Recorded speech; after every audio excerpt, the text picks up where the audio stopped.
Hello दोस्तों।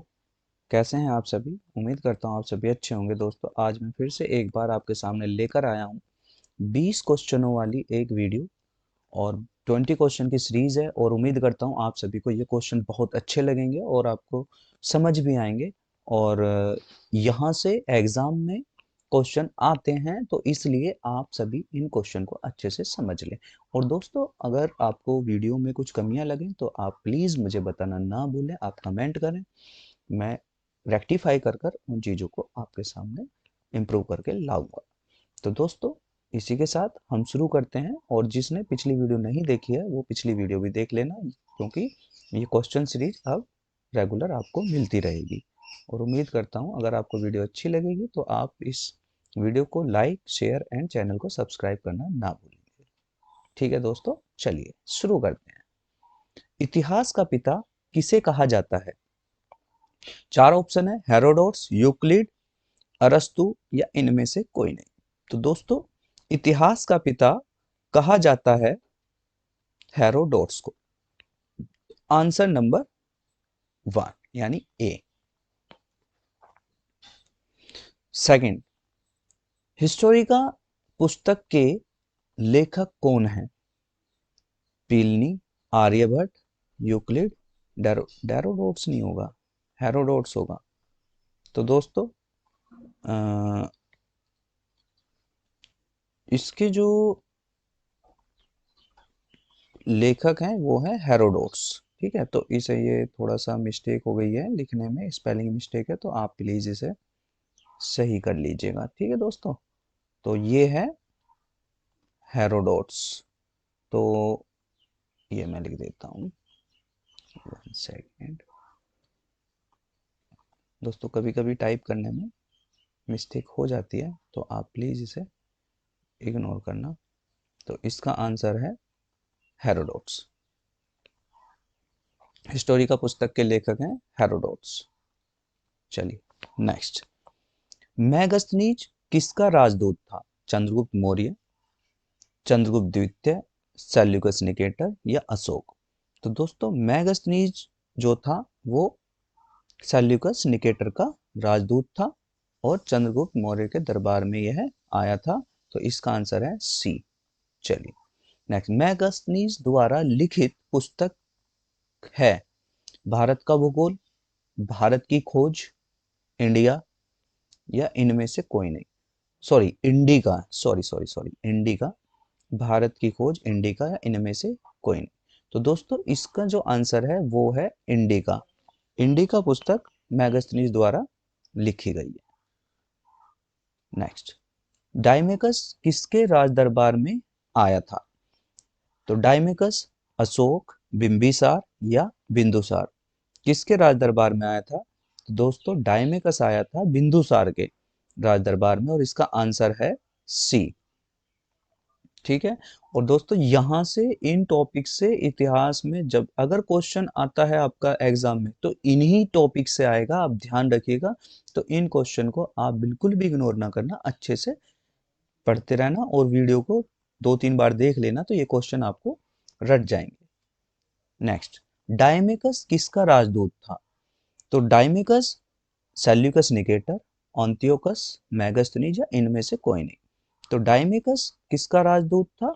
डायमेकस ऑन्तियोकस का राजदूत था, तो इसका आंसर हो गया बी। Next question. अशोक के राज दरबार में निम्न में से कौन आया था? फाइयान, हुएनसांग, डायोनीसियस या डायमेकस? तो दोस्तों हमारे यहाँ राजा जब जब रहे तो उनके राज दरबार में उसके शासनकाल में कोई ना कोई बाहर से यात्री आता रहा। तो अशोक के राज दरबार में जो आया था वो था डायोनीसियस और इसका आंसर है सी। ठीक है, चलिए। और दोस्तों अगर वीडियो अच्छी लग रही है तो वीडियो को प्लीज लाइक कर दें और चलते हैं नेक्स्ट क्वेश्चन। भारत का भूगोल पुस्तक किसके द्वारा लिखी गई है? प्लिनी, टॉलमी, पाणिनि या अली अहमद?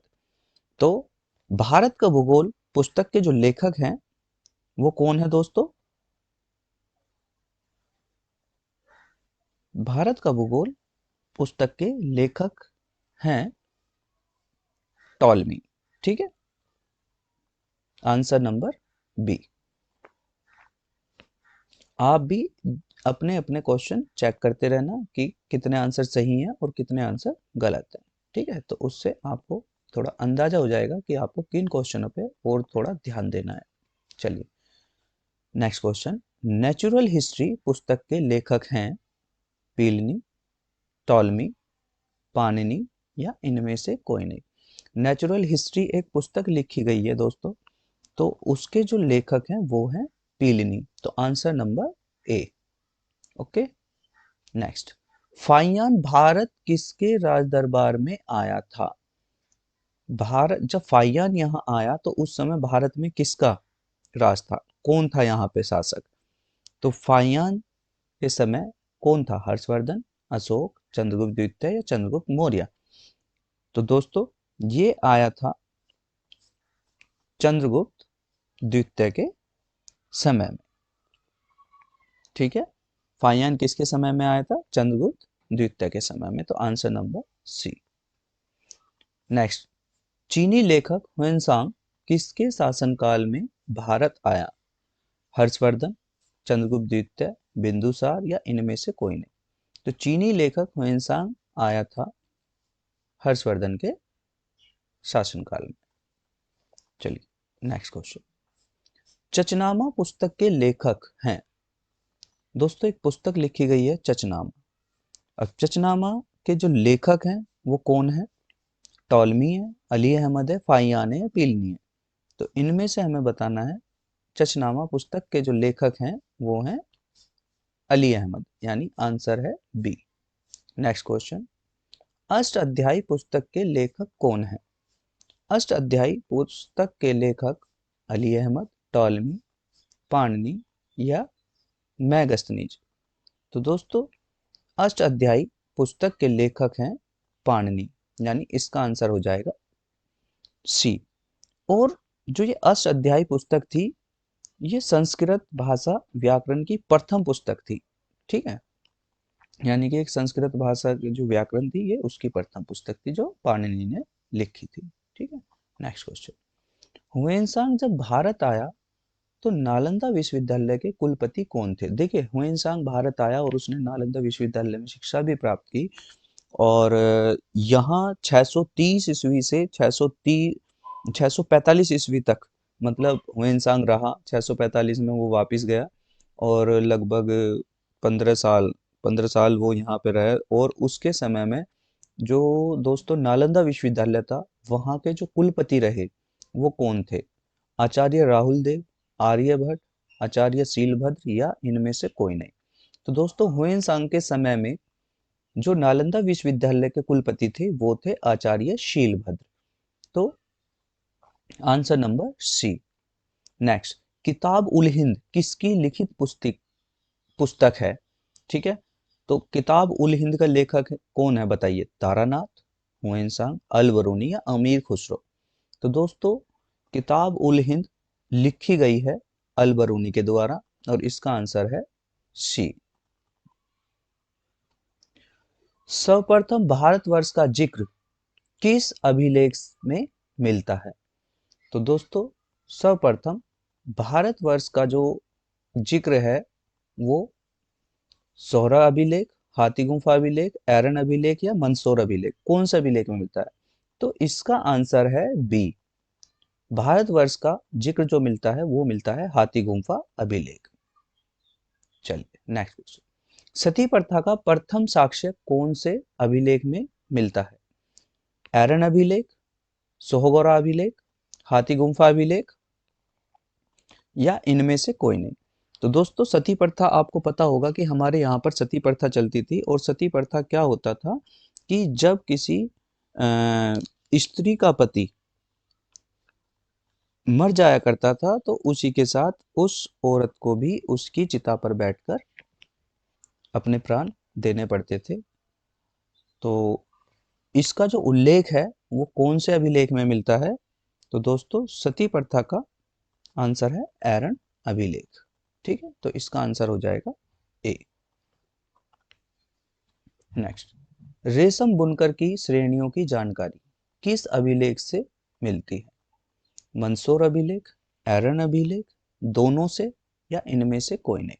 तो दोस्तों रेशम बुनकरों की जो श्रेणियों की जो जानकारी मिलती है वो मिलती है मंदसौर अभिलेख से। तो इसका आंसर हो जाएगा ए।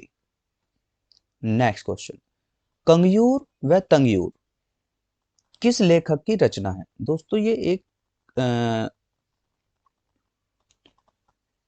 एक पुस्तक है, एक रचना है, एक ग्रंथ है जो लिखा गया है।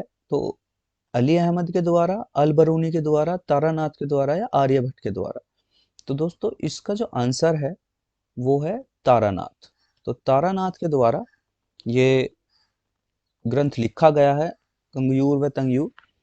और ये क्या थे? ये एक तिब्बती लेखक थे। ठीक है, ये क्या थे? एक तिब्बती लेखक थे। चलिए नेक्स्ट, अभिलेखों का अध्ययन क्या कहलाता है? जो अभिलेख हैं इन्हें जो पढ़ा जा गया है इनका अध्ययन क्या कहलाता है? लिपि, इपिग्राफी, न्यूमिस्टिक या इनमें से कोई नहीं? तो दोस्तों अभिलेखों का जो अध्ययन कहलाता था वो कहलाता था इपिग्राफी। तो आंसर हो जाएगा इसका बी। ठीक है, तो 20 क्वेश्चन हमारे कंप्लीट हुए। तो उम्मीद करता हूँ आप सभी को ये वीडियो अच्छी लगी होगी और ये क्वेश्चन आपको समझ में आए होंगे। दोस्तों अगर आपको वीडियो अच्छी लग रही है तो प्लीज़ वीडियो को शेयर जरूर करें।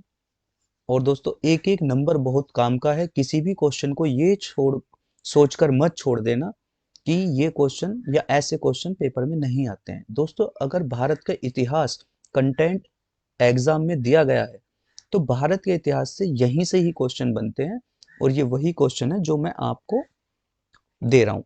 तो प्लीज़ क्वेश्चनों को देखते रहें, वीडियो को लाइक करें, चैनल को सब्सक्राइब करें और शेयर करते रहें। आप सभी का वीडियो को देखने के लिए बहुत बहुत धन्यवाद। मिलते हैं अगली सीरीज में एक नए क्वेश्चनों के साथ। ठीक है, थैंक यू सो मच।